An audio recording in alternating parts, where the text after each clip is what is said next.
নমস্কার বন্ধুরা, চলে এলাম একটি ছোট্ট মিনি ব্লগ নিয়ে। তোমরা সবাই কেমন আছো? আশা করি তোমরা সবাই খুব ভালো আছো। তো এই ভিডিওটা কিন্তু উড়িষ্যায় করেছিলাম যখন বোনের কাছে ছিলাম।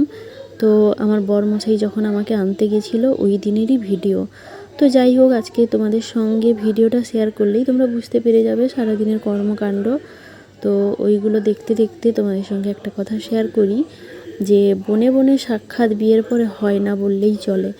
কারণ দু বোনের দু জায়গায় বিয়ে হয়ে যায়। তো যখন বোনের সময় হয় বাপের বাড়ি আসার, দিদির আসার সময় হয় না, দিদি যাওয়ার টাইম হলে বোনের হয় না। ওটা তো স্বাভাবিক, সবার বাড়িতেই হয়ে থাকে। 20-25 বছর দু বোন একসঙ্গে কাটানোর পর যখন দুজন দু জায়গায় হয়ে যাই তখন কিন্তু খুবই কষ্ট হয়। তো যাই হোক, বোন থাকে উড়িষ্যায় আর আমি থাকি কলকাতায়। তো বোনের বাড়ি একদমই গেছিলাম না, তাই কিন্তু বোন খুব রাগারাগি মন খারাপ করতো। তাই কিন্তু আমি বোনরা এসেছিলো বলে ওদের সঙ্গে মেয়েকে নিয়ে গেছিলাম। তো আগের ভিডিওতে হয়তো দেখিয়েছি তোমাদের। তো যাই হোক, তো দু বোন কিন্তু একসঙ্গে কয়েকদিন কাটিয়ে খুবই আনন্দ করেছি। এইবার আমাকে বর কিন্তু আনতে গেছিলো।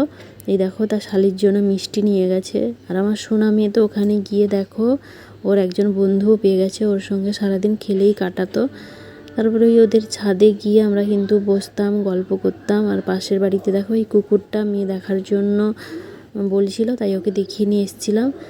তো যাই হোক, দু বোন কিন্তু ওখানে একসঙ্গে থেকে খুবই ভালো লাগছিল। দু বোন একসঙ্গে রান্না করতাম, খেতাম।